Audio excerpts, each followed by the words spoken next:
And here we are live for the season XIII finale 250. Yeah, I said that instead of 13. But it is the season 13 finale right here at Homestead, Miami Speedway, live on JCTV. We're getting ready to crown a champion, which more than likely is going to be Ethan Fonseca Moreno. But there's still a chance. Qualifying is starting here, and we're gonna get ready to watch that. But before we do, let me introduce ourselves. I'm Joshua Copperl, and I'm joined by a name that hasn't been here in a while, Jonathan Canfield. John, how you doing?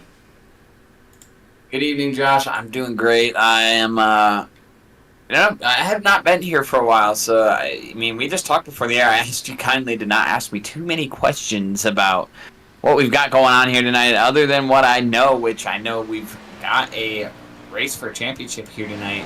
Ethan Moreno, all but has it locked up with a 106-point gap, but you and I were talking before the broadcast about the point system. He still could lose that point lead with a catastrophic failure here tonight, so it's all on the table, but throughout the field, throughout the top 10, from about second back to 8th, I'd say we've got a really good points battle. From Oscar Enriquez down to Duncan Fall, it's anybody's position. There are points to be made tonight, and you can absolutely change the outcome of your season tonight. It's going to be a wild one, and what a better place to cap off the season than Homestead. I know it was the real-life season finale for so many years. A lot of people want to see it come back to Homestead from where it is now, but a great track to have some incredible racing and a great place to crown a champion. I couldn't agree more. Homestead, with all the history it has, here in Sim, just a couple weeks ago, I believe it was just last week, we crowned another champion of the iRacing Coca-Cola eNASCAR Series here at Homestead. And in real life, too, you think of the champions that have been crowned here, the Kyle Bushes, the Joey Logano's, the 7-time champion Jimmy Johnson's, the people that you just get to see here. And there's a lot of history to this track. I'm glad that this series comes back to this track.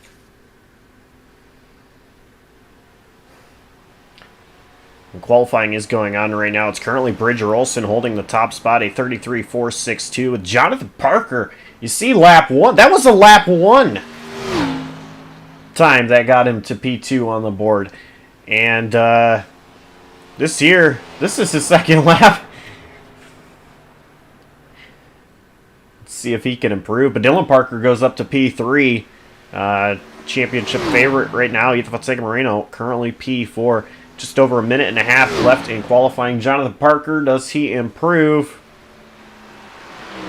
Ooh, he does, but he is just short of what Bridger Olson laid down. 6/1000ths of a second. That was the gap of the Talladega finish in real life.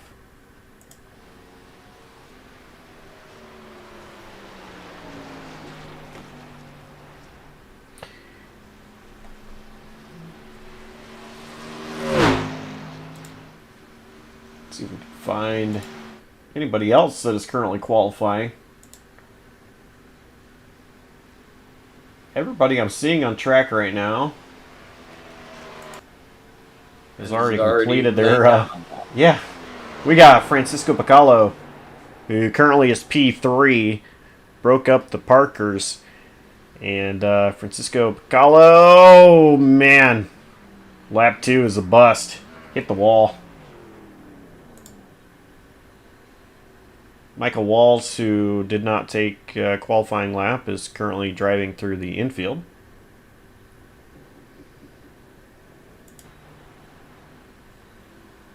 Yeah, he's just going to park it. You just need to find a parking spot real quick. It's some lucky fans that get to hang out with Michael Walls. I don't know if lucky's the word, Josh. Come on. Well, actually, you know what? Maybe they're a little more lucky than Tyler Watermelon fans. Those exist. No, I'm kidding. Tyler's a cool guy. I only pick on him because I just feel like Dawson would be disappointed if I didn't. But anyways, we qualifying is wrapped up and we've got our field set. Yes. And before we get there, I do want to say I do have no problem with Michael Walls either. We've had one on-track run-in, and that's it, surprisingly. But Bridger Olson starts from the pole. Could tonight be the night for Bridger Olson? Jonathan Parker will start second. Francisco Picalo in third. Dylan Parker will start fourth. Ethan Fonseca Moreno starts fifth. Jonathan Jurgensmeyer starts sixth. Michael Kruger with a seventh place starting position. Jeffrey Armistead in eighth. Edwin Mendez starts ninth, and Brett Bennett starts from 10th. Starting 11th, you're going to see Hunter Peach making an appearance here in the Slide Job Racing League. 12th, you're going to see Matthew Chastain. 13th will go to Carson Marenka. Tyler Ratliff going to be in that 14th position. 15th going to go to Colby Vaughn. 16th is going to be Oscar Enriquez, one of your championship drivers in the hunt tonight. Needing some help, but also needing to get his own help here. He starts 16th. 17th, you're going to see the one, the only Tyler Watermelon. 18th is going to be Enrique Cuculon, who actually requested an EOL, so he'll drop to the back of the field. 19th is going to go to Gabe Cazzola. Starting out your non-qualifiers, you're going to see in 20th will be Michael Walls. 21st will be Justin Rott. 22nd, Blaine Sparling. 23rd is going to be Matt Steiner. 24th, Robert Lukens. 25th will be Duncan Faw, who looks like he has not gridded yet. 26th will be Jeremy Kenninson, which I don't see him in session either. And Nyla Thacker, 27th. Don't see any of those drivers in session, so we may cut off at 24, I believe. 24 drivers here tonight. And there's just something where ATVO and iRacing show two different things as far as starting positions once you get to the non-qualifiers. So, what John was reading was different than what you were seeing, but with drivers not on the grid, it shuffles it up anyway. But I promise what I read off was correct because I clicked through it as I was reading it. Real quick, you got... give me one name. Who's your pick to win? Ooh, one name. You know what? Never taken him before. We'll take Dylan Parker. All right, and I'm gonna go with he's really dominant here. I'm gonna go with the other Parker. I'm gonna go JP. Here we go. The green flag is waving. This race is underway.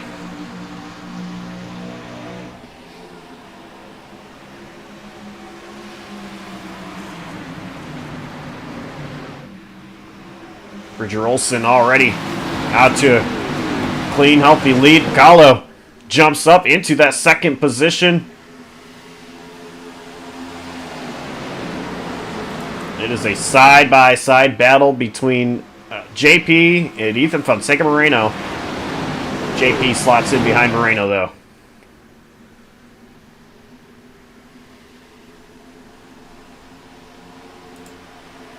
How about Brett Bennett? Moving around, trying to find somewhere to go. He's currently 10th.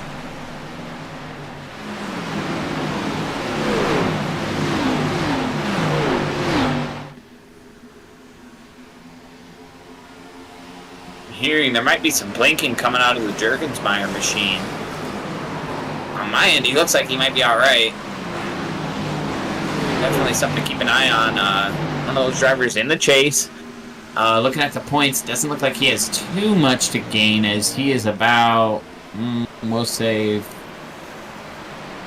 34 points back of Duncan Fall. So, I mean, he could gain a position if Duncan Fall has a bad run, but as far as gaining on anybody else, Jurg might have to make some magic happen as he rides right now in that 7th position.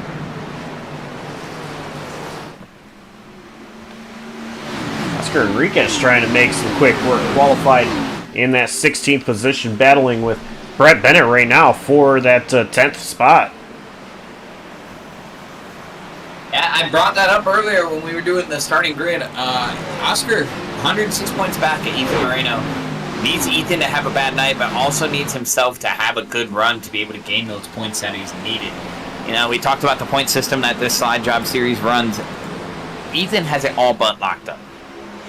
And I think as this race goes on, he's only locking it up even more because the later we get into the night, the less he's going to have to worry about how many positions he loses. But we know Ethan very well, Josh. Ethan's going to race for this win, whether he's racing for a championship or not. Oh, yeah, for sure. Oscar, though, a driver who you really cannot put under the radar. He is super good.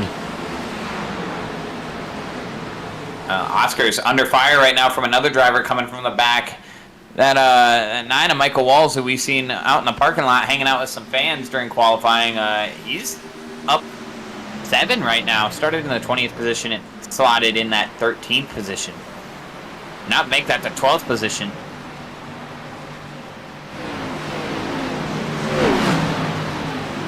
So Michael Walls, another driver doing some quick work. That he is, and doing a great job getting through the field. Running up towards the wall. A lot of speed can be made up there.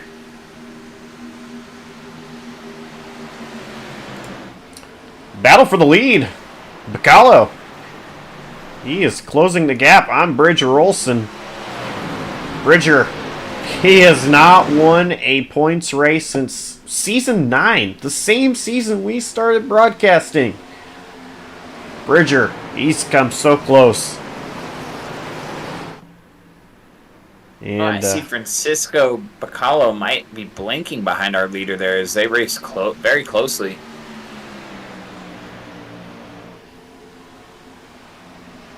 He's blinked a couple times so far this race, but Olson to the bottom, Bacallo to the top.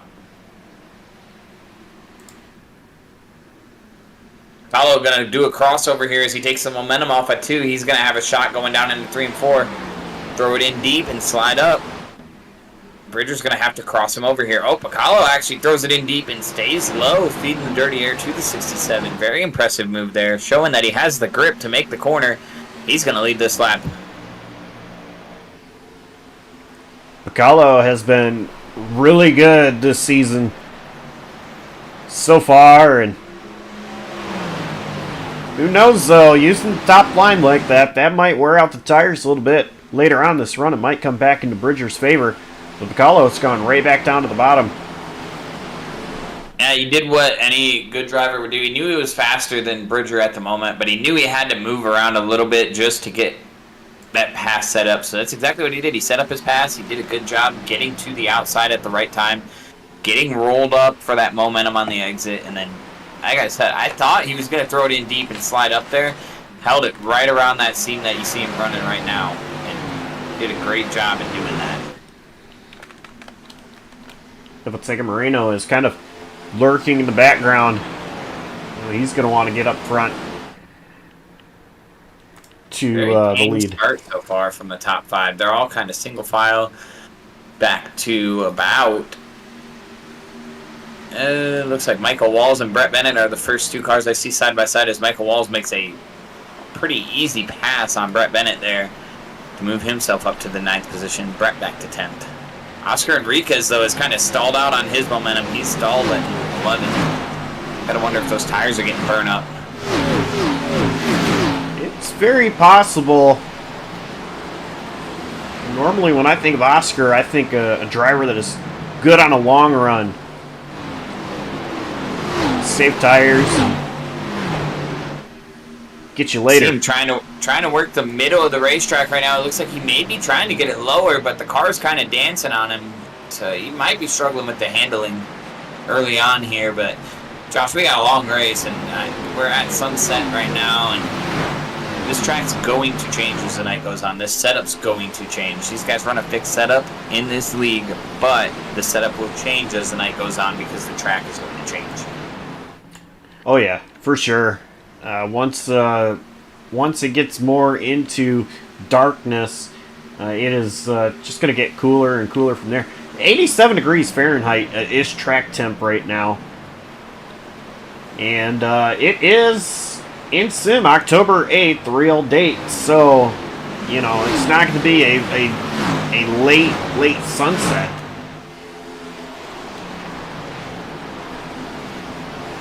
I mean, another thing you think about too is that temperature drop off, but also we're kind of in an area, being in Miami, that gets a humidity point. So I mean, we don't do rain races here in Slide Drive. We don't do anything like that. But I mean, the track could get a little slippery here if the sim decides to, you know, throw a little dew on the track. Could see something like that happen. Florida. I mean, anything could happen. They're getting ready to get another hurricane right now. Speaking of that, though, we do wish everybody involved with the most recent hurricane and the one that's getting ready to hit land, we wish all of you some safety. Thoughts and prayers are with you. Hunker down if you need to hunker down, and be prepared for the worst. Yeah, especially this one coming up. Milton sounds like no joke. Michael Walls, though, up to P7. One of the only drivers I see way up the track right now using that top side of the racetrack, and it doesn't look like it's hurting him at all. He's doing a great job taking care of his stuff up there, but you talked about it earlier, Josh, how that can hurt your tires, but you see him, I mean, he's driving a JRM style number 9, and it just looks like a JRM car right up against the wall, like something Dale Jr. would have taught one of his drivers to do. I'm very impressed with how close Michael Walls is getting to that wall, how well he's doing at running this line. This is typical Michael Walls at this style of track, too. I mean, Micah has won at Homestead on JCTV before. You know, this is classic Michael Walls right here at a track like this. So, you know, I'm not surprised to see him running up here. I am surprised to see 20th to 7th, though, in 16 laps. Well, that could be another reason that he's up against the fence so soon, those tires being burned up. Maybe compensating for his setup being a little tight right now because of that. I mean, when you're tight and trying to run the bottom, it just doesn't help. You go up to the wall and try to loosen the car. We got a call out for a wreck. It's coming from Tyler Ratliff. Not sure who it was, Justin Rott.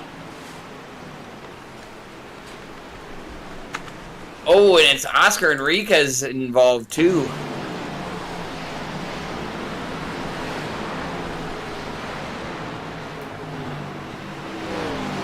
Oh. Justin Rott looks like he just slid up off the bottom. Enriquez not doing anything wrong, running that middle line there. Just wrong place, wrong time. Doesn't look like he has a ton of damage. I think Justin Rott definitely paid the penalty for his own mistake there. And as he drives away from the accident, I'm looking at it right now, it's dog tracking hard to the left. The rear end's way to the left.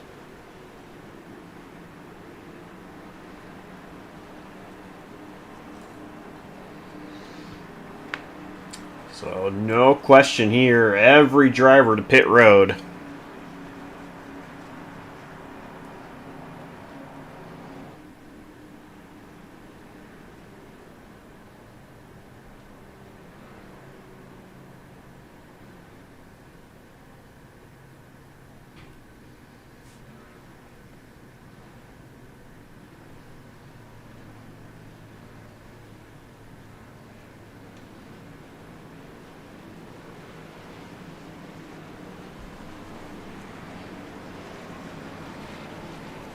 So Francisco's going to be the first one off, followed by Bridger Olson, Ethan Moreno, Jonathan Parker.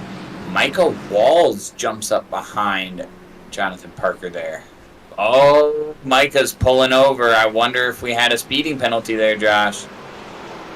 I can't tell, but that tells me that it is something. More than likely a speeding penalty out of that 9 machine.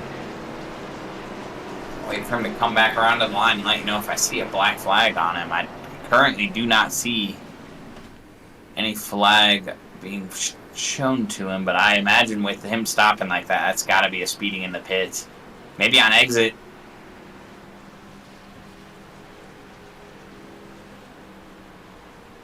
Trying to get a little too much. Did a good job, though. I mean, you got to wonder how fast he was going. He ended up coming out just behind Jonathan Parker.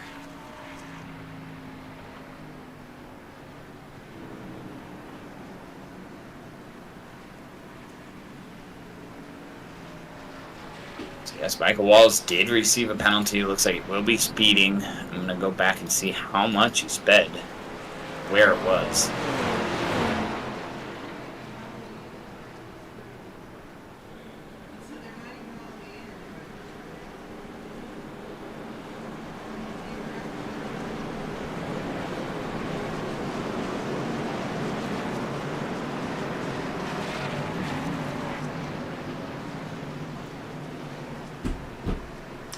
So we're getting ready to come back to the green.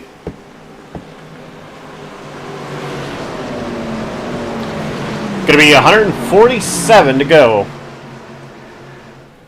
here from Homestead in the Season 13 finale. 250. Green flag is back out.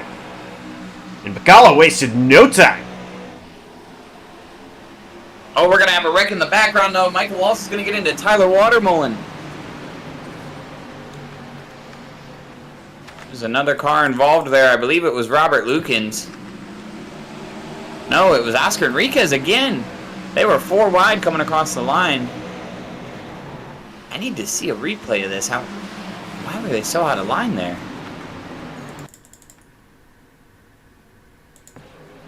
Oh, Enriquez almost gets in the back of Watermullen.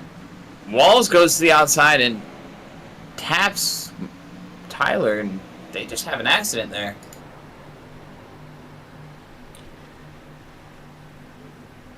Oh, and then Oscar Enriquez goes up, hits the outside wall, and he was very slow. I think his night is...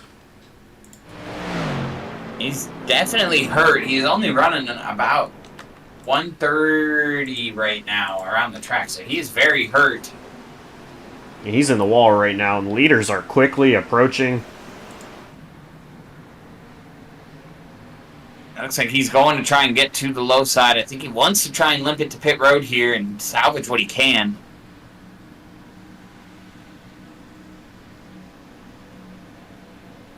So you see the field is passing him by. Yeah, he's struggling. Oh, we got a wreck! Carson Marenka. Yeah, I am not sure. Robert Lukens. Wow. I mean, I don't have many words here other than I understand Enriquez was slow. But he was very clearly where he was. He wasn't invisible. That's a tough one to see. I know that these guys are carrying a lot of speed and there's not a lot of time to react, but I feel like there was plenty of drivers that missed him. We had one driver that didn't, and driver chatter blew up right away. Robert Lukens was also involved. He's out of here. Carson Marenka, he involved. He's still rolling. Enriquez on pit road, now 2 laps down.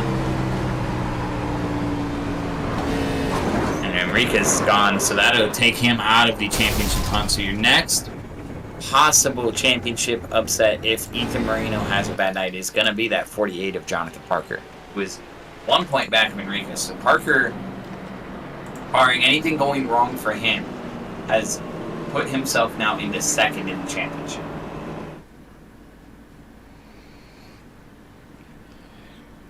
Man, that was a lot to unfold right there.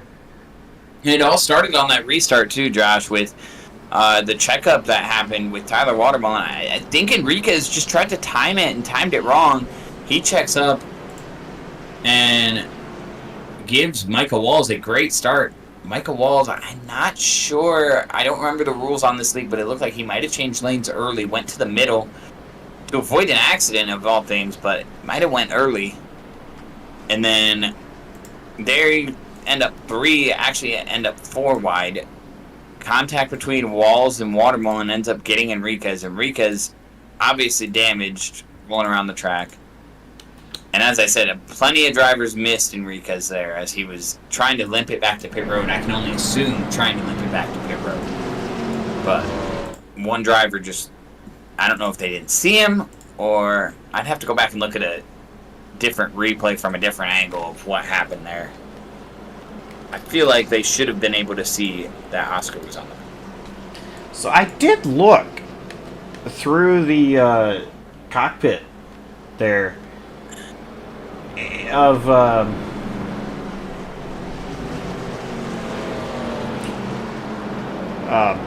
multiple drivers, including Carson Marinka, and he gets loose. Actually, I'm watching it. He's loose, entering. I mean, starting from off turn 4, he can't see Oscar down there, but everybody starts to go up to the top. And Carson, I think, was just committed to running the bottom. As soon as he realized what was going on, I think that's when he got loose. Started to slide, and then it was just too late. So I agree. You know, Oscar Enriquez, immediately the first initial thought is you want to put blame on the slow guy, but that's not Enriquez's fault. I don't think it's really anybody's fault, per se. Just wrong place, wrong time, for sure. I completely agree with you, Josh. And I'm going to say, I don't think Marinka was shooting for the bottom there. I do think he kind of turned in middle, and maybe because he was running the bottom, it looks like the car just steps sideways and drives itself into the back of Oscar Enriquez, and he never throttles up. You don't particularly hear him locking up the brakes, though, either. Just trying to save the car and gets into the back of Oscar Enriquez. Oscar Enriquez night done. Michael Walls, looks like he is manually disconnected, so Michael Walls is done for the night. Not sure what happened to him.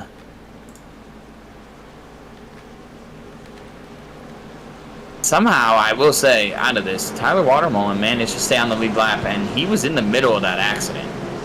So Tyler Watermelon still on the lead lap in 17th. He stays on the lead lap somehow. Out of all the things that happened there, Tyler Watermelon made it out the best of anybody. Yeah. I agree. Pace car is in. Green flags waving. 140 laps to go here from Homestead, and Bacallo gets the jump. Jonathan Parker now.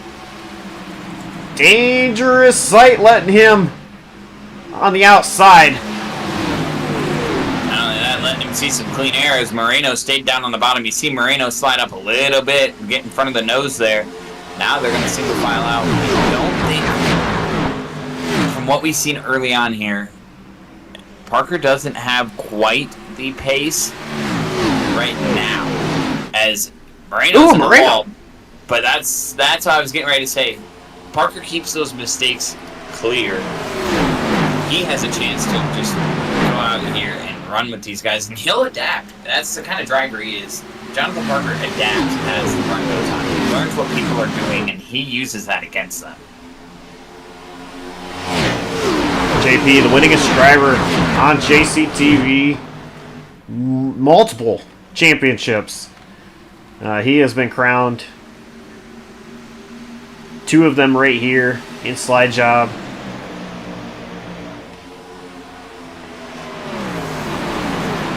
Also, I guess we could make official not only the winningest driver on JCTV, but one of the only commentators so far to actually, be a race winner and a champion. The rest of us got some work to do. I want an all-star open race. Okay, we'll go with points paying races. Brett Bennett, how about him? He's having a pretty good night running P5 right now. And just like, we were talking a lot about Michael Walls running the wall. Brett is another one that I noticed was doing the same. And he's done a great job, up 5 positions from where he started. Brett Bennett, another one of those JCTV commentators that is still looking for that first win on JCTV. And we talk about it a lot, Josh, and you and I think, are probably two guys that can talk about it best. It takes a while, but I feel like with some of these drivers, like we've seen it with Moreno, it took Moreno forever to get that first win. But once he got it, he started wrapping up. And I feel like that's with most people. I feel like Brett's been close so many times. And Brett has won in other leagues. We have not seen it here on JCTV, but he has won in other leagues. Brett can do it, and I feel like if he does do it, it opens up the floodgates for him. He's going to do it again and again and again.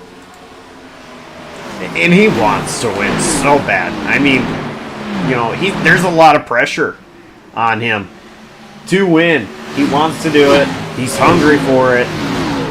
Just can't close the gap. Or the deal, rather. Speaking of closing gaps, though, Jonathan Parker underneath Ethan Fonseca Moreno. I think Ethan tapped the wall, and ever since then just struggled a little bit. 3 cars under a blanket here between Parker, Moreno, and Olsen. And I mean, even Brett Bennett and those behind him, Dylan Parker, Michael Kruger, they're starting to close in too. So, but right now, Bacalo not really running away, but separating himself from that group just a little bit. But it looks like Parker might have some pace here. Only 4/10 back last time by. Jonathan Parker, we're used to seeing him dominate at Homestead Miami Speedway. Incredible driver at this track. Our leader got real close to the wall there. If he didn't touch it, I'd be shocked. The tail of his car was so close to the wall. I think our leader is starting to get just a little bit tight right now with the line he's running. Again, Parker is still only 4/10 back last time by the line. And still got a battle going on behind between Moreno, Olsen, even Brett Bennett running up down that wall. And Brett's been under fire from the reigning champion, Dylan Parker.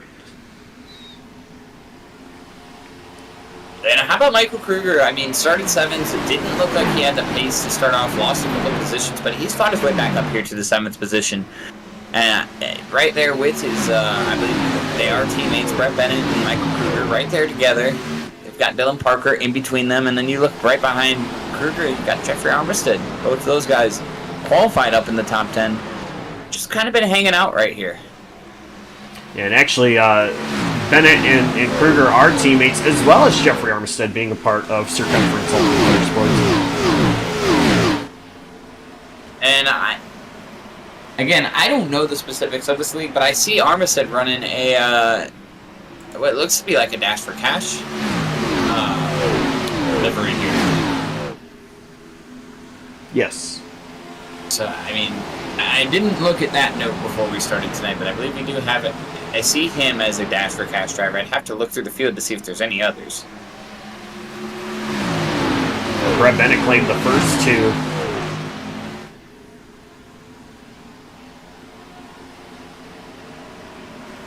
Hunter Peach, he's climbed his way up to P9. We just saw the pass he had on Jonathan Jurgensmeyer. Peach running that high line.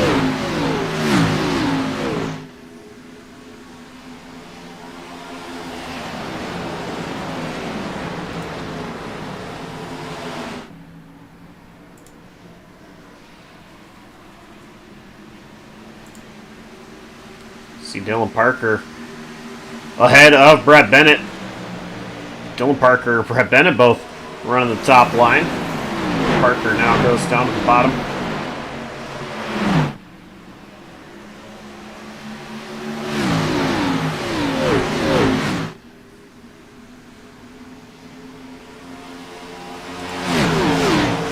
Jeffrey Armstead taking a peek. Underneath teammate Michael Kruger. He's going to get by Kruger.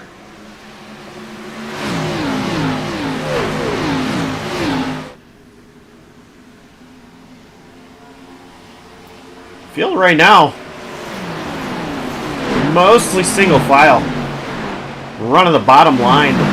You know, of course, we have talked about the drivers that are running the top line, and I'm very impressed that it is still working as good as it is for a lot of these drivers that are running it.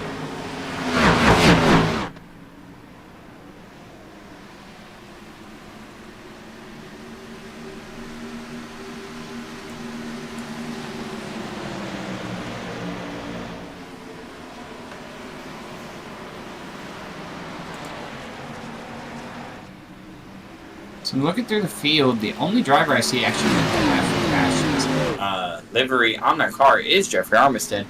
I tried finding information on our Dash for Cash drivers for tonight. Did not see it posted anywhere. Unsure if our I guess our senior admin or the guy in charge of Dane Cruz is listening, but maybe Dane, if you're listening, you could get us a information on that. We would greatly appreciate it. Try and keep track of those battles as well throughout the night.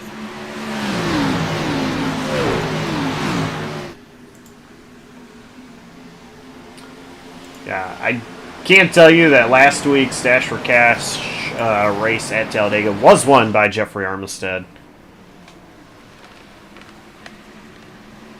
But how about this? The battle for the race lead. It's really tightening up, and not just between JP and Francisco Bacallo. It's also involving Bridger Olsen as well, as JP side by side with Bacallo.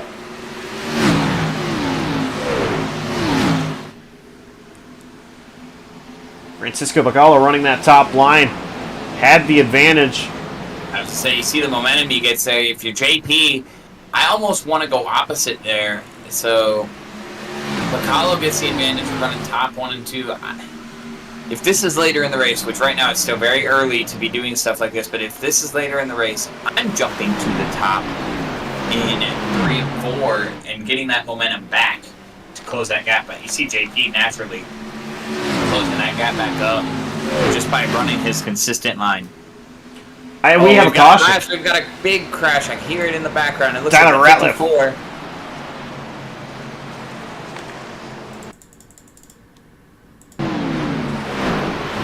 Ratliff got up in the wall, got loose, and Zola gets in the back of him and just never gets off of him. At least I think that was Cazzola. Yes. Yeah. So, I mean, if you're Gabe Cazzola, you kind of don't expect to have to lift right there, but yeah. And Tyler Ratliff, understandably upset. I kind of agree with him there that I don't know what was going on there with the contact after. Followed him down and just kept driving through him. Last week's winner, Cazzola. It's racing, man. I'm not sitting here playing blame. It confuses me as well when I see a driver like that who just maybe not intentionally drove through him, but he did come down and kind of follow him. Maybe just weird coincidence that they went to the same spot, though. They were both in the wall, too, at the time that Ratliff initially made contact on the wall. Cazzola definitely was in the wall as well. Both those drivers trying to get their cars back under control. JP slid through his box. He's got to back it up. And that's unfortunate for Jonathan Parker. You talk about errors. Those unforced errors are what make and break your seasons here. Again, we talk about he may have taken over second. He will have taken over second right now, but he doesn't have much of a gap. He's got a 20-point gap to Stephen Maggio, who I don't actually see here tonight. So Stephen Maggio not in this race, but 1 point back was Dane Cruz, who also isn't here. Well, apparently, now that I'm looking through this, the next car back is Gabe Cazzola, who was just involved in that accident. Wow. Bridger Olson and Jonathan Parker. Slow stops. Olson finally got out. JP still, well, now he is rolling. I wonder if JP got any damage. He was sitting there for quite a while.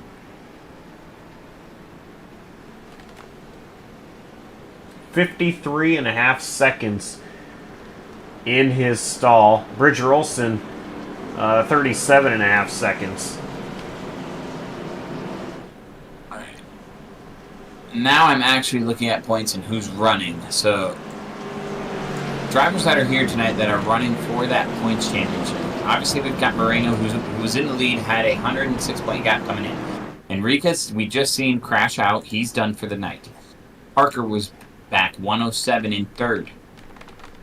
Maggio and Cruz did not show up. Gabe Cazzola, just in an accident, was back 137. Dylan Parker, 149. I do not see Duncan Faw. He was 45 down. He's actually still here. Duncan Faw is here, 45 laps down. Just connected in the race and racing. But Duncan Faw was 159 back. Jurgensmeyer, 195, and Kruger, all but... I mean, he's just unable to go anywhere. He's 366 back. So that is your points as they came in tonight. As they run right now, from just guessing math, I'd say obviously Moreno's still got that points lead. Right now, Jonathan Parker holding on to second even with the bad pit stop. But right behind him, Dylan Parker is going to be the next closest car. And then you're going to have Cazzola, Jurgensmeyer, maybe, because Duncan Faw is really far behind. And then Duncan Faw and then Kruger. That would be as they run, and the drivers that didn't show up are probably going to slip, except for Kruger. I do not see a mathematical equation where Kruger can pass anybody, even if those drivers didn't show up tonight. It would take a lot. And a prayer. I mean, how about the stop for Dylan Parker, though? I mean, jumping up to the front row here, inside front row. And this is also dangerous. You know, I talked about JP, and you can't get him up to the front at a track like this. Dylan Parker, he thrives everywhere. And again, Dylan Parker is the reigning champion. Gonna restart on the inside row one, but green flag back out. Kahlo once again wasting no time. Gets out to the lead. Well, he gets out to the lead, but remember, we see Bacallo kind of burning his tires up there, under fire from cars behind, able to defend, but we haven't seen a full, long green flag run yet. I anticipate that we will get to one. That's, history of this league, and especially at tracks like this. I know for a fact that we will have our caution fest. We will also get at least one green flag run in and get to see what drivers really have for that long run. See, Brett Bennett gets clear up to third. Still running that high line. Another driver running the high line, Hunter Peach. He's battling with Gabe Cazzola right now. You can kind of tell right now the cars aren't scooting around as much. The track's starting to pick up grip here as the night gets older. So this track's starting to pick up that grip. Brett Bennett using it to his advantage, running that high line right now, getting the momentum off the corners. Again, car's not slipping and sliding. And Dylan Parker, actually staying right in touch with Francisco Bacallo. And I feel like a driver like Dylan Parker, you mentioned not wanting to give him that track position. When you give him this kind of track position where it's one person that he has to pass to get that lead, he's willing to get that aggressiveness out and get up to that lead. He's willing to make the move when it's time. And you see him right here, trying to get up there off exit. He's going to get to the inside. I anticipate a potential send and maybe a slide job here into one. Look at how much better he stayed on the bottom. Then Kahlo through 3 and 4. Side by side for the lead. Clear. Not quite this time. Kahlo got the advantage, but Parker's still going to be there going into 3. If Parker can just get in deeper and maybe have a chance of rolling the center better, which right here he is, he's going to be able to possibly clear himself. Not quite yet. McCullough gasses up on the outside, in the outside wall, but he gasses it up, and he's going to hang on right now. Almost clear of Dylan Parker. Dylan sending it into 1. These two forcing each other to give up. One person's going to have to give up eventually or burn their stuff up trying. McCullough definitely burning his stuff up trying to run that top. Oh, gonna come down across the nose almost of Dylan Parker. Dylan Parker. Parker's loose! But he's loose. That dirty air got right on the nose of Parker there. Also, somehow, Heath Marino got around Jeffrey Armistead and then got around Brett Bennett.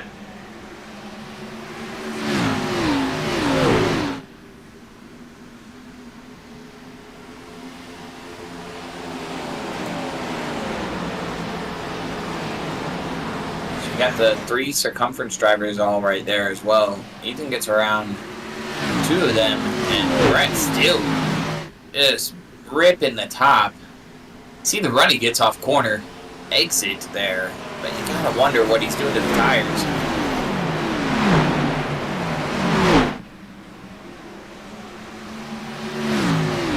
But putting it in perspective, his lap times are that exact same as the leader right now.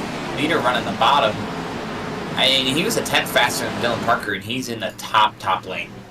So Brett is absolutely ripping that top lane. He is making it work. He's doing an incredible job at it and catching Ethan Marino.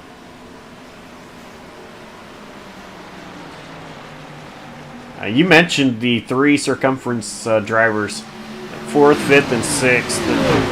They've had a great season. I think, they're 33 points behind Victory Media Racing. Right now, 4th, 5th, and 6th, not bad for Circumference Ultimate Motorsports as Brett Bennett looks to the inside of Ethan Fonseca Moreno.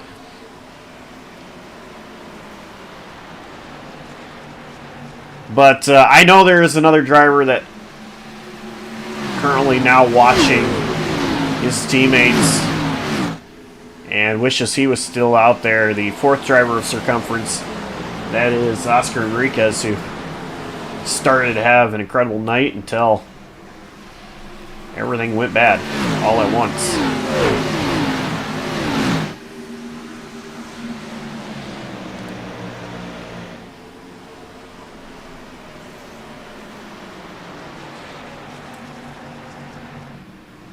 Dylan Parker's still right in touch with our leader right now. Ethan Moreno got a gap back. Brett Bennett still ripping the top, holding off his teammates right now. Jeffrey Armistead continually goes to the bottom, along with Michael Kruger. And in that 7th position, Colby Vaughn in the Flex Seal 71 started 15th in this race, up in the top 10 right now.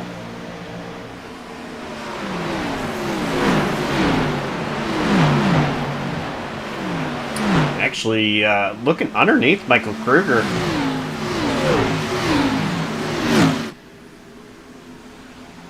Tucks back in. Bridger Olson. Very slow pit stop. Went to the back. And he's worked his way back up so far to P8. See Hunter Peach in the wall in the background.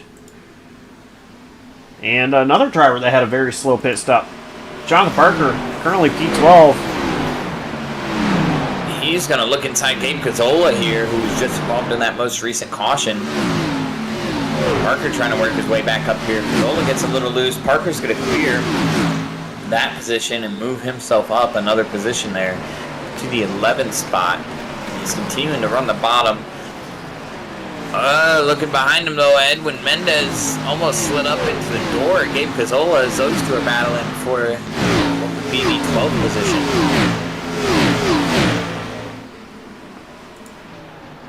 Battle for the race lead. Dylan Parker running the bottom. Picalo once again up top.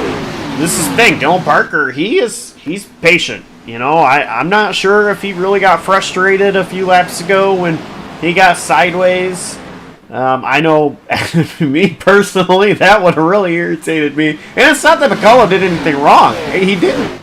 It's just having that small little mistake, little hiccup, and, you know, go out there and try to get right back up to the leader. He's right there.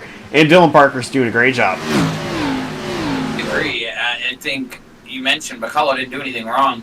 But what he did do is he took advantage of the aero of this car. He put his rear bumper right in front of the nose of Dylan Parker, and you see Dylan Parker try to gas it up just like he normally would for a corner exit. But the air that was on that nose is just pushing the car down into the track, and it makes him a little bit loose on exit. So now I think Picalo actually starting to, you know, beat the boards down a little bit, if you will. He's right up against the fence. Highest car on track right now in terms of lane. Right up against the fence, just beating the boards down on the wall. This gap has just grown incredibly. Now Picalo going right back down to the bottom. He used the top for what he needed. He got his gap. Now he can settle back into rhythm a little bit. I feel like Parker's faster on the bottom, but Picalo significantly faster when he's up top. And you see him go back to the top here in 1 and 2. So he likes how it feels up there in 1 and 2. And you see, he, again, just, that's the highest I've seen anybody go all night, right against the wall.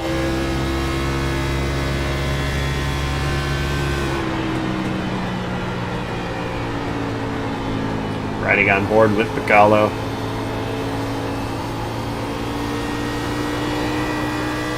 Bottom of 3 and 4. I think he goes back top of 1 and 2. Nope, just because I went on board.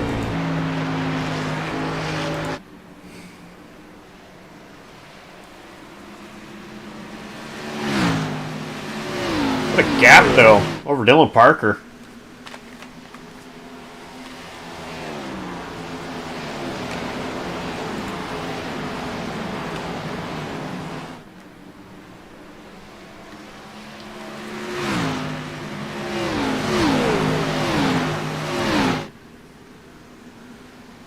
Brett Bennett didn't run that top line there in 3 and 4.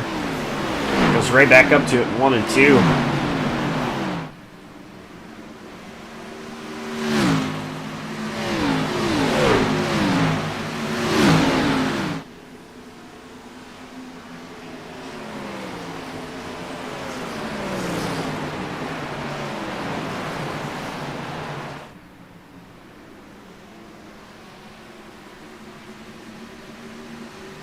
Brett Bennett just so close to that wall. Doing a great job. Staying off of it. Making up a ton of speed.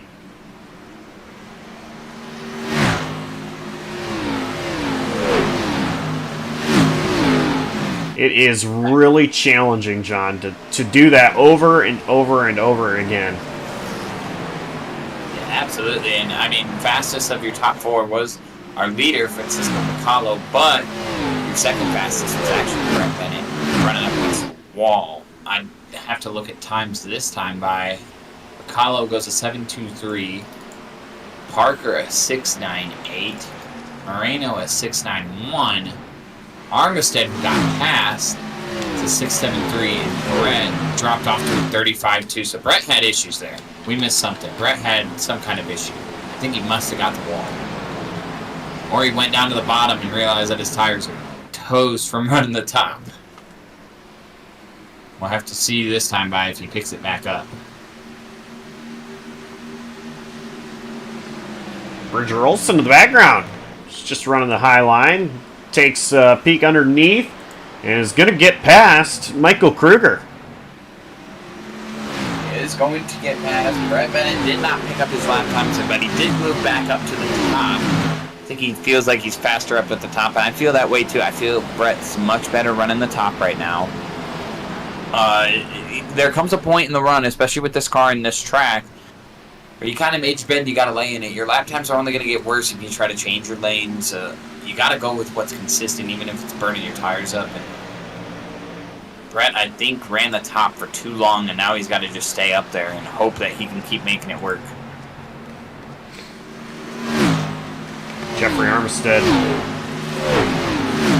did get by, and Brett Bennett just holding on for now. Jeffrey, a driver that, you know, again, he's a driver you can easily let get under the radar, but you can't. He is so good on the long run.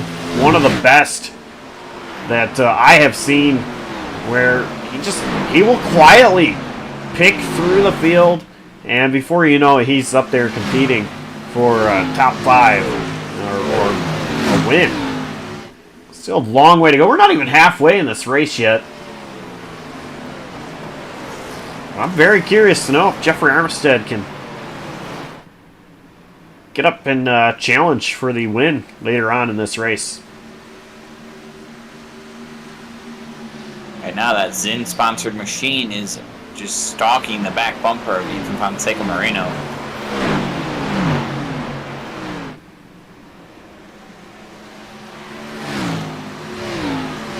And fastest car on track that last time by the way, was that 02 Zinn machine.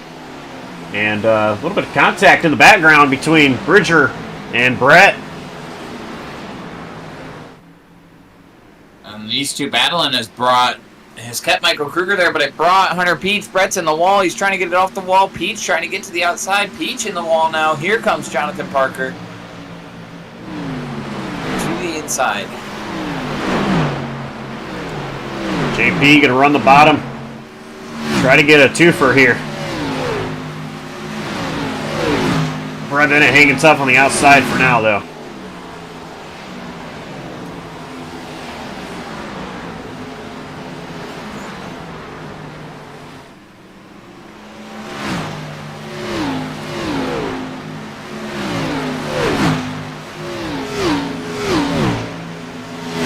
Last season in the DI9 Designs NOR series, we broadcasted JP and Hunter Peach put on a show, and we weren't sure which one of these two would be champion. We just figured it'd be one of them, and it was neither of them.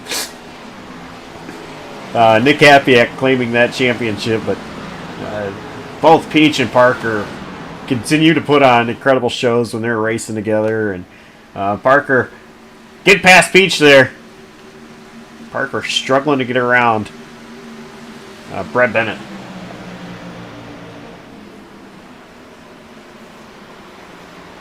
Well, Parker's lap time definitely slowed down that lap. He dropped from a 34.8 average to down in a 35.1. So his lap time slowed down while he was battling. But that's also the patience of Jonathan Parker. That's what makes you a champion of this league and this sport in general. And just the patience. It takes time to make these passes happen. He's working hard at it. He's not trying to rush and get the car out of control. You don't see the car doing any crazy maneuvers or sliding or him trying to save it a bunch. Just him slowly and methodically, knowing that he's faster than Brett, not asking Brett to pull over. Just right there. And now you're going to see him actually complete the pass. I believe I heard some tires sliding. I have to go back and look. I heard a driver keep up about it too. Oh, Gabe Cazzola and the 46 of Mendez get together going into one. That was nearly a big wreck.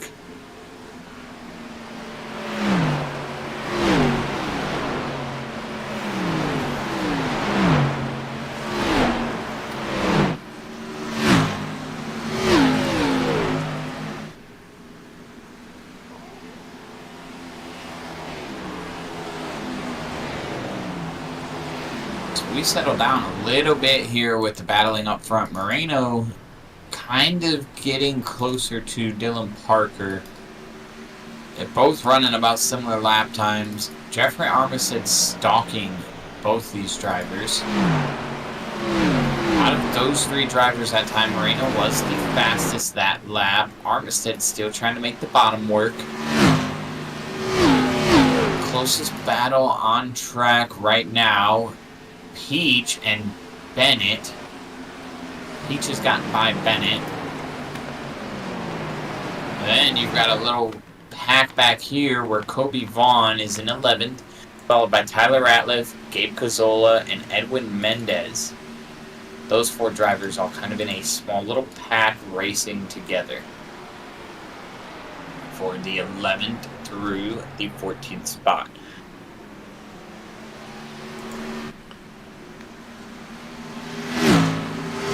Back through the field. Doesn't look like anyone else is super close together.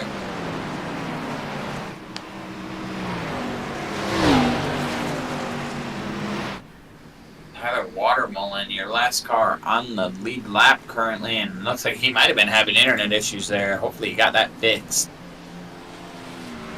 A lot of right front damage on that 68 machine. He's just kind of on an island all by himself. Nobody near him, in front or behind.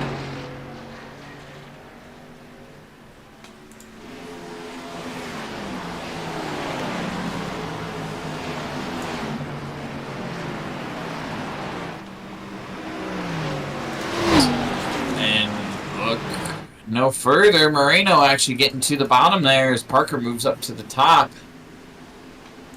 Moreno trying to close this gap a little bit here. Feels like he's got the faster car. It looks like lap times would agree as he's about a 10th faster than Parker. Armistead also a 10th faster than Parker. Armistead was the fastest of those 3 last time by. Olsen the fastest of the top 5. Everybody. I believe. I have to check our leader. Olsen faster than everybody that lap.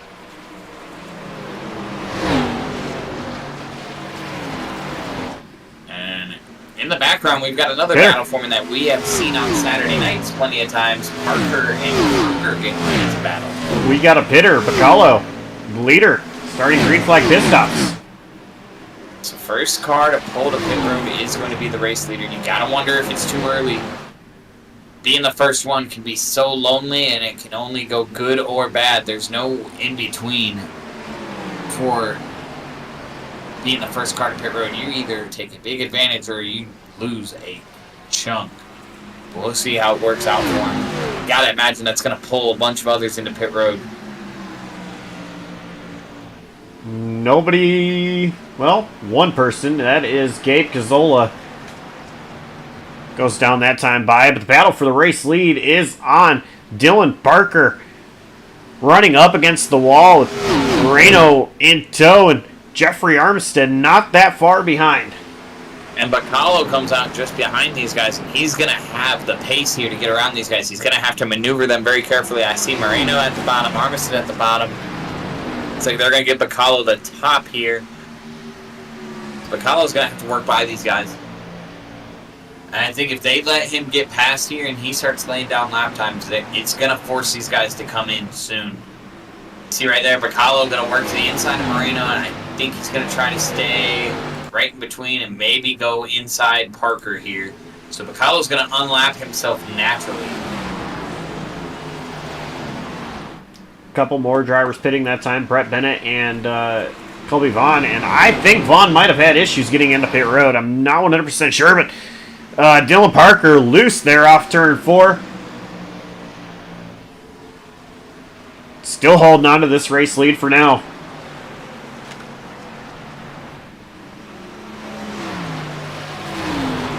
Ooh, you were right, Josh. Vaughn did have issues getting into pit lane. He actually slid into the pit lane, and he kissed the inside wall. He didn't really hit it. Just nudged it. Backed it up, kept it going. Might have a penalty here.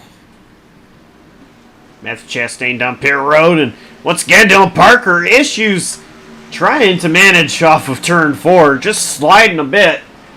These tires are old, they're screaming, and this time by it is Hunter Peach going into pit road. Now Dylan Parker running the bottom, Ethan Fonseca Moreno goes to the top. So Moreno's going to have a big run down the back here. It's going to be up to him what he does with it, though. I think the obvious is go to the bottom, and he does, but Parker going to defend and put that dirty air right on the nose of the 57.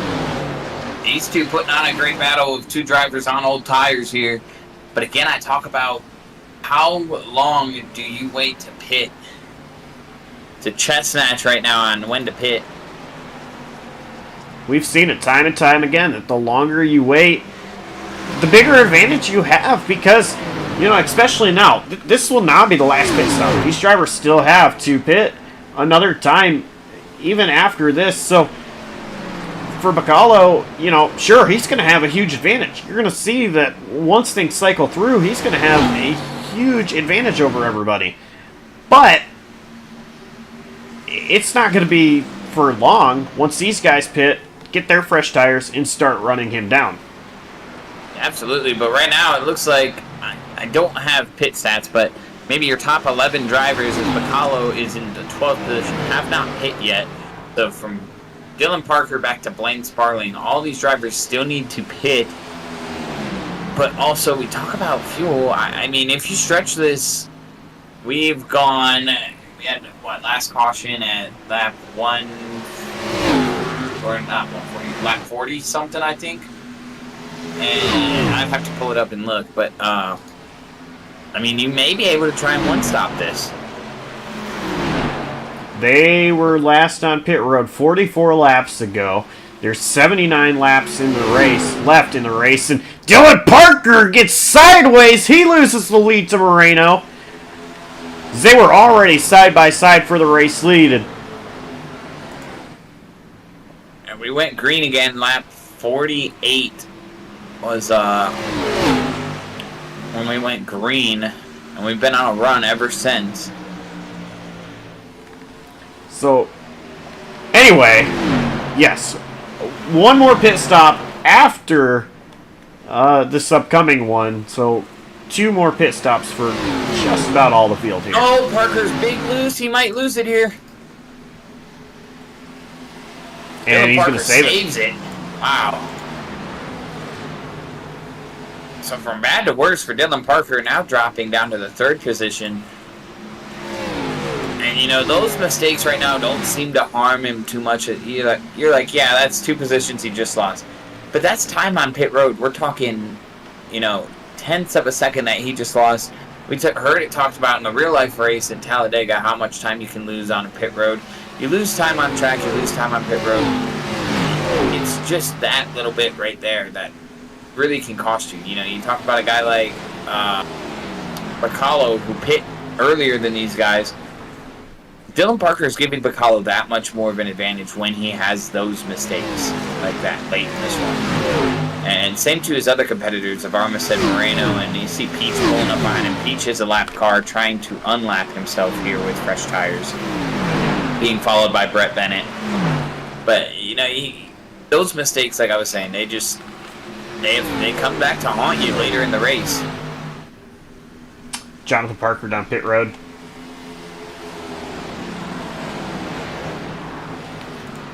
Matt Steiner with issues.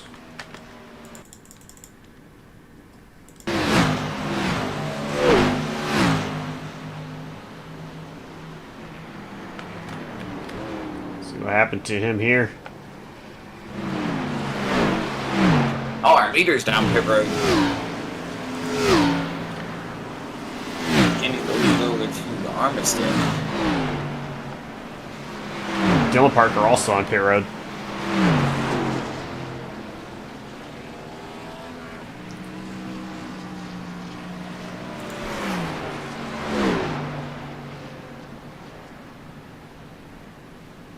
Jeffrey Armistead elects to stay out. Michael Kruger is going to come to pit road this time. Oh my goodness. Ethan Fonseca Moreno. I don't know what happened, but now his right side tires went up, now left side tires, now he is pulling away. So he was in his box. I noticed neither side of his car went up, and I was wondering if it was just a visual thing on my end, but no. 27.6 seconds in his box. And that's going to be huge for him to have to overcome. Meanwhile, Dylan Parker, clean stop. He is right behind Bridger Olson, who came down pit road a couple of laps before Dylan Parker did.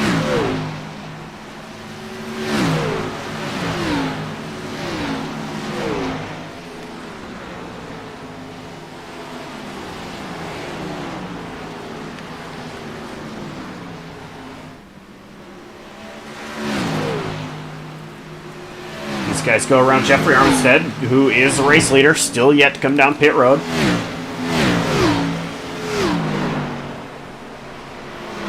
Currently the top 4 have yet to come down pit road.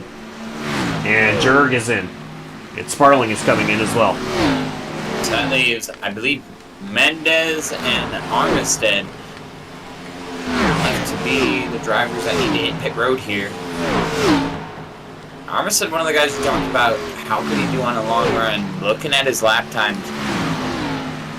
Once he fell off to about a 35, it just progressively got worse for him, even though he was leading the race. So his lap times kind of fell off there really, really late.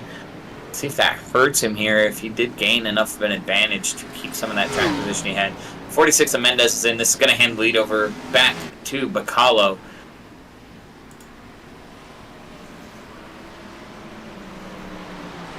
And it's not even close. I believe next driver for position to him should be Hunter Peach. Bacallo is right now in 3. Peach isn't even on the backstretch yet. And behind Peach is Brett Bennett. Behind Bennett, Bridger Olson, Dylan Parker, right on the bumper. Bridger Olson there. Gabe Cazzola making a surprising jump there. He's right behind Parker. And then the other Parker is behind Cazzola. You got to go all the way back to scored as 13th right now for Ethan Fonseca Moreno.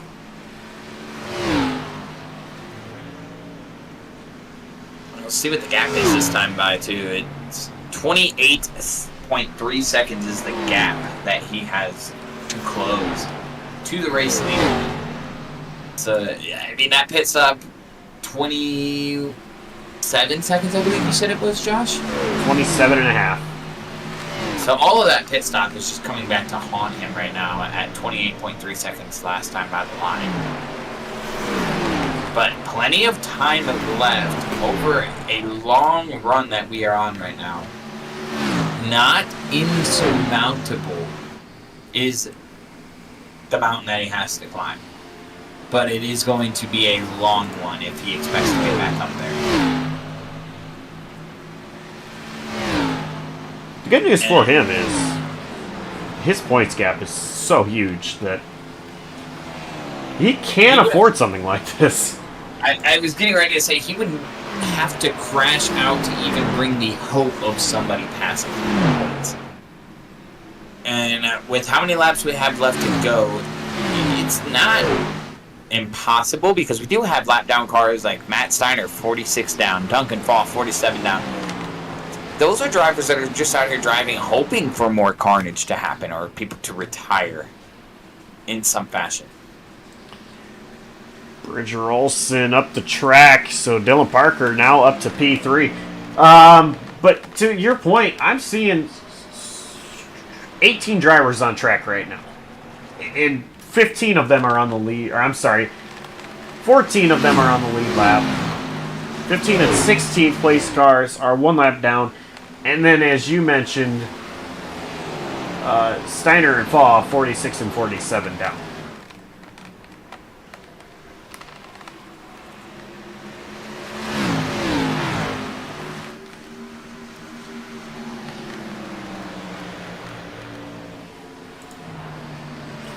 Now, Francisco Bacala. He's got a few drivers behind him who have fresher tires than him. None of them are for position. Sparling, Faw, and Mendez. And they're going to try to get, well, for Sparling and Mendez, their lap back, get back in the lead lap. For Faw, just 1 of 47.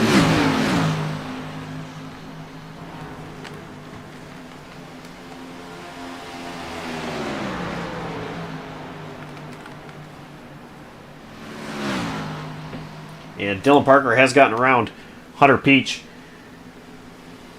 So, let's look at this. Francisco Bacallo, start-finish line.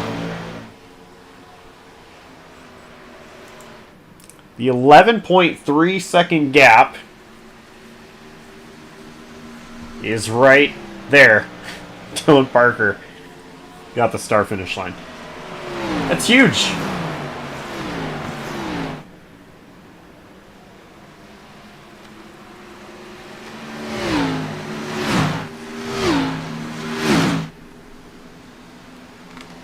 Now the battle for third is on, though, between Peach and Olsen. Olsen looking underneath Peach. He's there.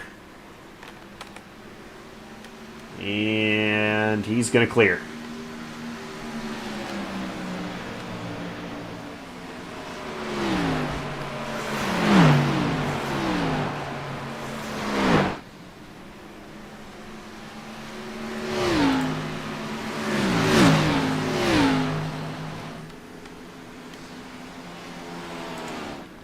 All the drivers that were behind Bacallo have gotten around him. So now Bacallo once again back into an island of his own. Of course, that gap, it is shrinking between Dylan Parker and Bacallo. Still quite a while till we'll see Parker get up there.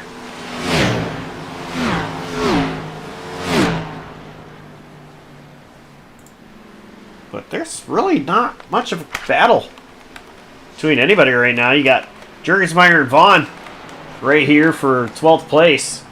As Jurg is going to get around Vaughn pretty easily.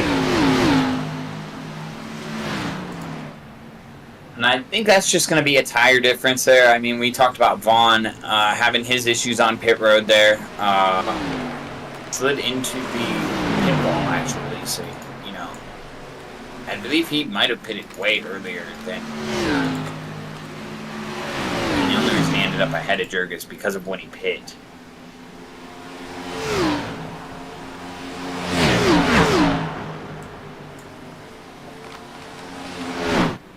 As far as looking through the field, some drivers catch my eye. I mean, a quiet run right here. Matthew Chastain started 12th. Hasn't really been up in the top 10 much today, but right here, right now, on this long run, just riding in that 10th position.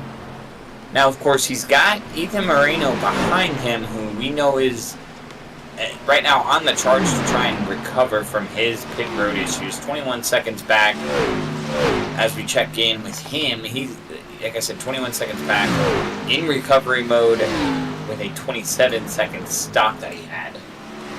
I mean, Matthew Chastain, respectable run here in the 10th position. Up 10 spots just ahead of him, though, is Gabe Cazzola running in that 9th position. Right now, if the race... Oh, Cazzola sideways! Yeah, speak of him and he's going to make himself known, but I was getting ready to say if the race ended right now, and even with losing that position, if it ended right now, Cazzola would be our hard charger for the night. As, like I said, up 10 spots, make that 9 spots now as he dropped a position there to Chastain. Well, I want to go to this battle right here. Jonathan Parker, Bridger Olsen, and Michael Kruger, who gets a little sideways. Parker just got around Olsen. So Parker was 4th, now 3rd. But Michael Kruger, how about him? He's doing a great job. He's got a little bit fresher tire advantage over the 2 guys in front of him. See if Kruger can get around Olsen. Keep JP in arm's reach.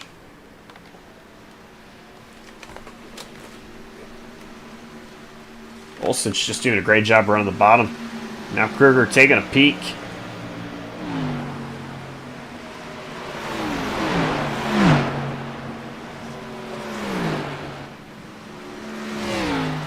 Going to be side by side throughout the corner. Kruger not able to clear. He's close, though.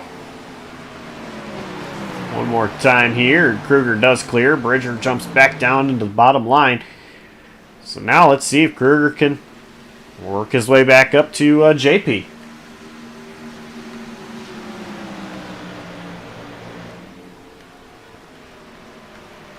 So Kruger and Parker both get around Bridger Olsen there. Dylan Parker 6 seconds back of Apollo. Apollo actually sitting behind, I believe that's the 22 of Enrique Cucolon, who's 8 laps down in the 17th position.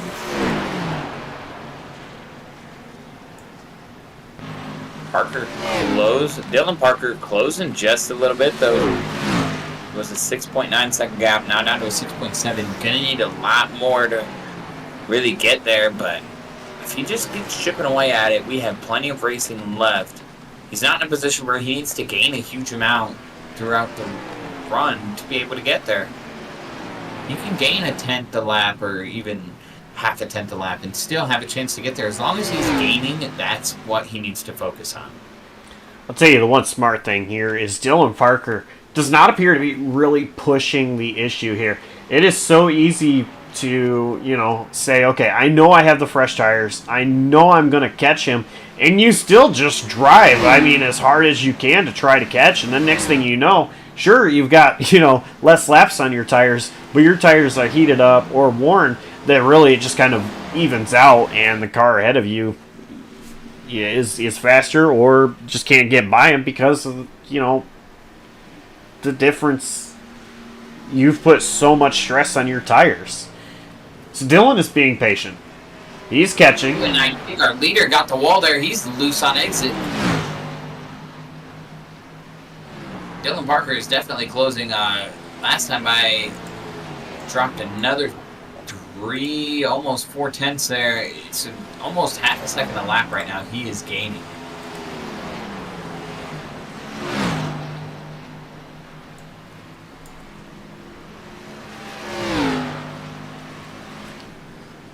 So the gap at the line is going to be 4.8 seconds.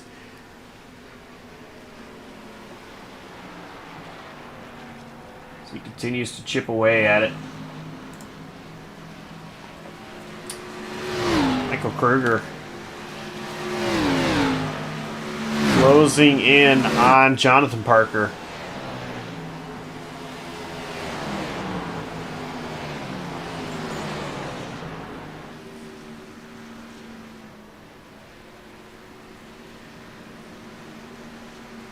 Michael Kruger, he's faster than everybody in the top 5 right now.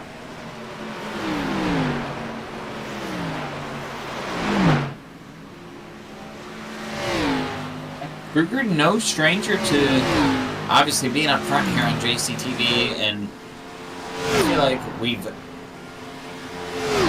least from what I remember when I go back to my beginning days of JCTV, it's always been Parker and Kruger battling for, I remember, a championship in the Saturday Night Truck Series, the Blazer Sim Racing Amsoil Truck Series. At the time, it was in the Pits News Truck Series. Remember them battling for a championship when Parker ran there full time. So these two being nose to tail, no surprise to me. Parker being up front, obviously no surprise to anybody. But Kruger, as you mentioned, being the faster driver right now, I feel like this is kind of falling into his window of driving anyways. He likes long runs. He likes being able to just kind of pace himself. He's sideways coming off the corner. That's not going to help with pacing himself. But again, Kruger likes having that competition aspect of it where he can just kind of pace himself and race himself, not really have to worry about who he's battling. And I feel like that's the way most of these front runners kind of run. They try not to throw their own race on, is tracking the closing rate here of Dylan Parker to Macalo. Last time it was a 4.2 second gap. I believe this time we're going to be somewhere within maybe 3.5 seconds. Oh no, the gap actually widened. Parker slowed down. Yeah, that was That was a really slow lap for Parker. Not sure what happened there. 35.4 compared to a 36.0. So we go from, I mean, I based my guess just on his closing rate. I didn't see anything wrong with his lap there, but we go from him closing to now him losing ground. See what this lap looks like. It does look like he's changed his line. He does improve over a second there and cut back down another 0.3 of the lead, but definitely had a big mistake there at some point during the lap that just cost him some time. Oh, he's sideways. I think I might know why. Is starting to push a little bit. Maybe just, I don't know, if you're loose like that, I feel like you shouldn't be running the top yet. You should maybe be down on the bottom, trying to get your car to wrap the bottom a little better, especially if it's wanting to rotate like that. But he's wanting to run the top, so we'll see if it keeps working for him. He did cut down another 2.5 tenths there, what does it say? Take a look at this, though. Might have caught the wall, but now it's not just kind of Dylan Parker alone by himself. Now you've got JP and Michael Kruger closing in. You can see Dylan Parker going back to the bottom here. And Trying to sideways. find something.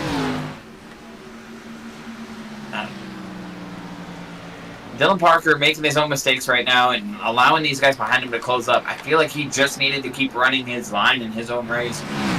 Definitely got the pace. You're going to catch the leader. Don't let yourself get caught up in the battle that's behind you. Keep your eyes out the windshield and focus on what's in front of you.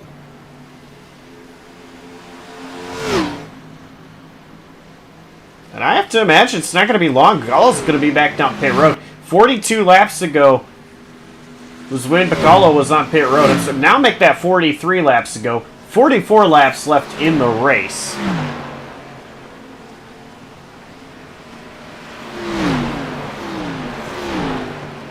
And take a look at this. Parker and Parker battle is DP up top, JP on the bottom. Brett Bennett down pit road.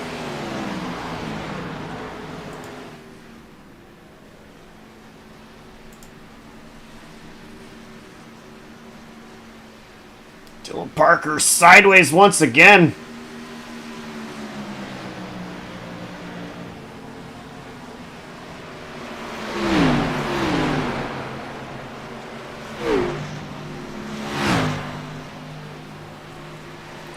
Side by side, and now you got Kobe Vaughn, who came down pit road a couple laps ago.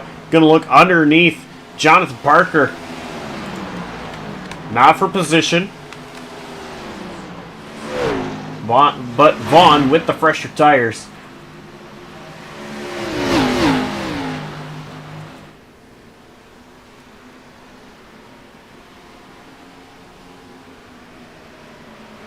And he gets by, so Jonathan Parker still battling with Dylan Parker.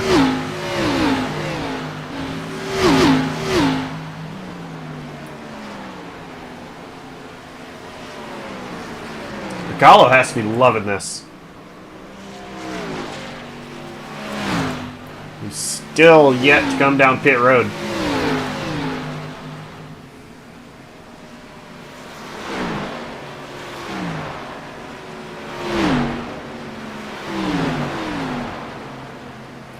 Battle still on between Parker and Parker.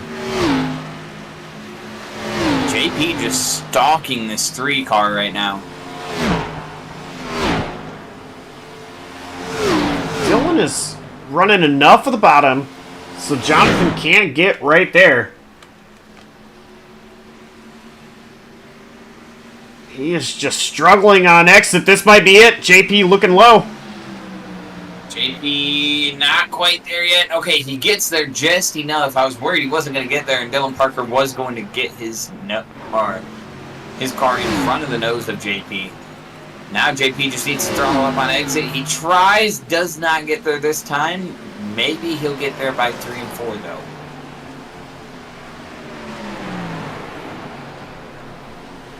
Still side by side.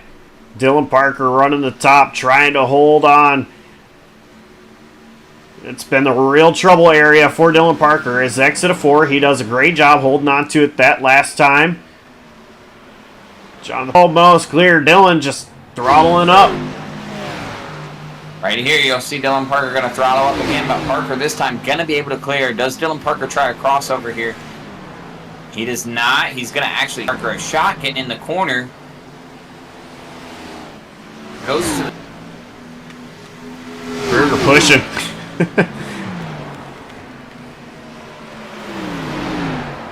Dylan goes right back down to the bottom.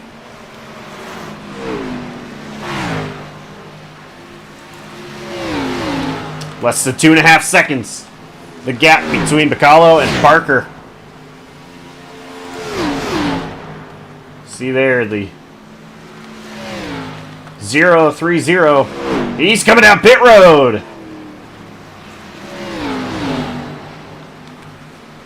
So that's going to hand the lead off to Jonathan Parker, followed by Dylan Parker. Now.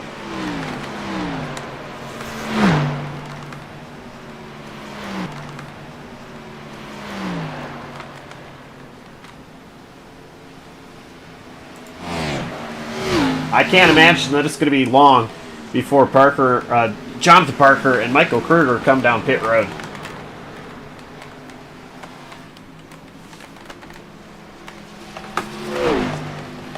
As they... Kruger's going to come down right now. Parker stays out. I think Kruger did a great job getting it down to speed there.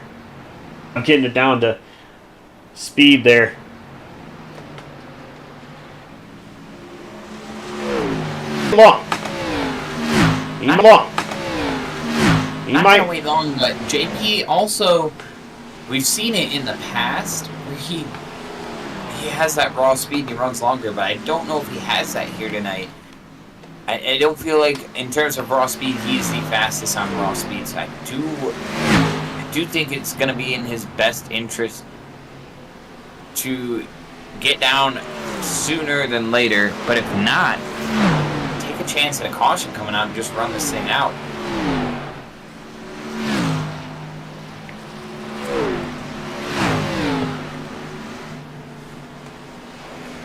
So JP still out. Even looks like Marino is down on pit road right now. And JP not slowing up yet.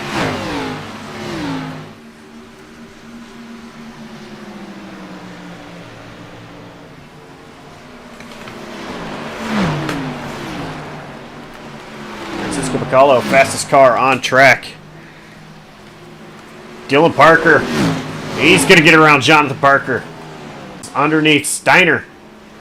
Steiner, not for position. 47 laps down. Not for position. 47 laps down.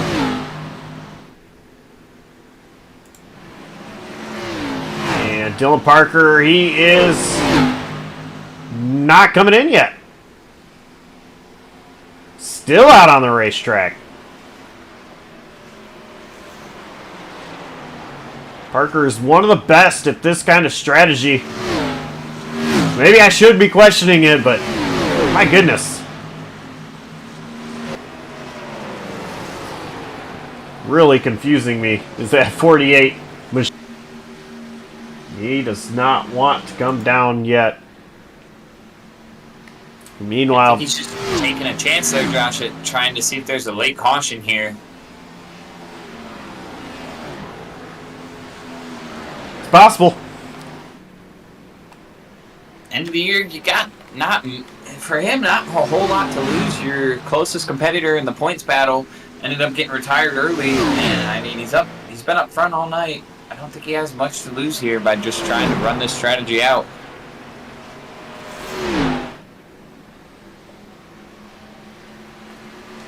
Bacallo,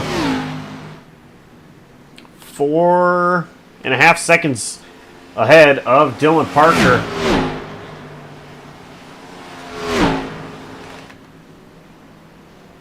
The thing is, though, Bacallo faster than Parker that last time by. Bridger Olsen down pit road, by the way.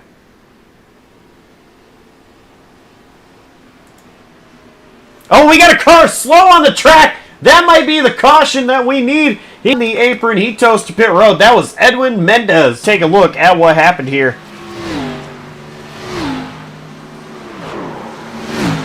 Started sliding. Michael Kruger making an evasive action. And by the way, Jonathan Parker is on pit road. Yeah, he pulled the pit road as soon as he came off of 4. He had to be looking at Edwin possibly spinning it out there and thinking he was going to get a caution as he pulled onto pit road. Not the case, but either way, cleaning away for Parker.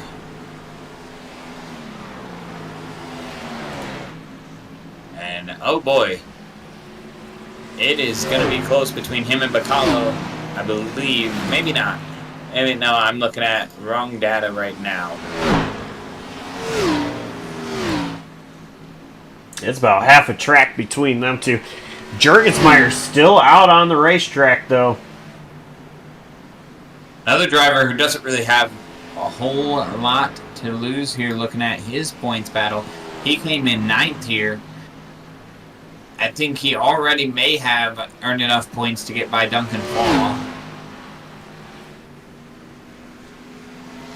Not sure if he got enough to get by Dylan Parker or Gabe Cazzola, and then we talked about Steven Mazzio and Dane Cruz not showing up. But Jurg, not a whole lot to lose here, just trying to take a strategy, trying to pick up a win. And that's really what it's all about for these drivers. But right now, his strategy is going to come and bite him because just behind him is Bacallo.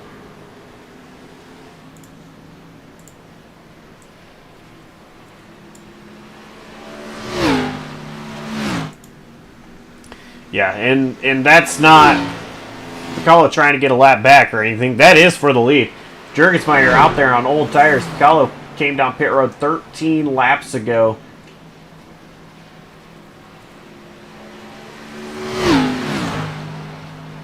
I mean, talk about Jonathan Parker staying out for as long as he did. It hurt him. He's 19 seconds back of the leader.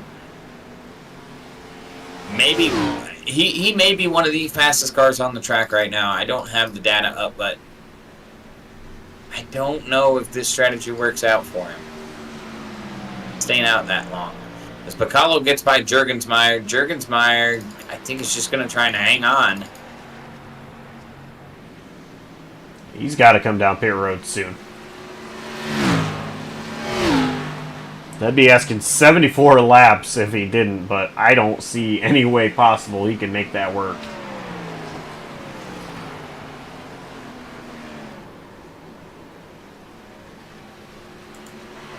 Blowing up, he's going to come down right here. So from second position, Jurgensmeyer will pit. Last car of the cycle to do so. Bacallo is ahead by 4 seconds over Parker. Dylan Parker. Michael Kruger about 2.8 seconds back at the line that time. Peach and Armistead are the battle on track. They've actually got Duncan Fall hanging out with them. Duncan Fall going to go to the outside of Peach. Don't know if I agree with that move as a lap car, but, you know, he's got just as much right as anybody else out here on the track to race. And yet again, Fall going to put it in the fence. Armistead not going to allow him to get there. So Fall just out here battling for fun now, I can only assume. With whoever he can. Sitting at the wall again. 47 laps down. He is actually racing Matt Steiner, who's just ahead of him. So Fall does have something to race for as far as position goes.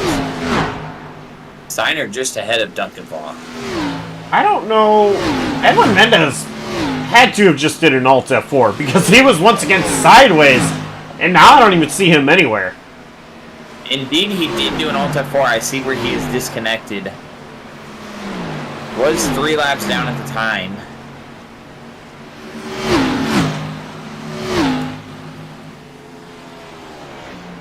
Was sideways, looks like the same spot off turn. 2.5 hundredths faster than Dylan Parker. Was it Picalo? The top 3, Kruger was actually faster by a 10th, but even Kruger, you mentioned guys who need a caution here. Kruger is just that much farther back that he's going to need some help to get there.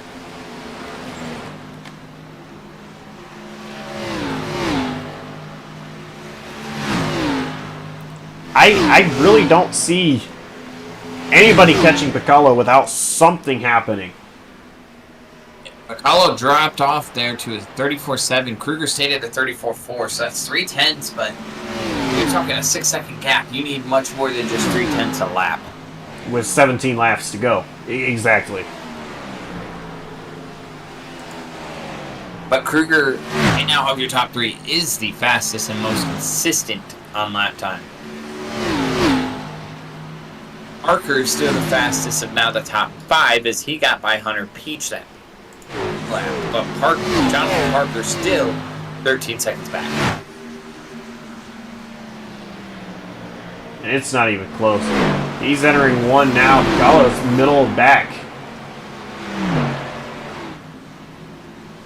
Picalo's really starting to drop lap time here. He's almost down into the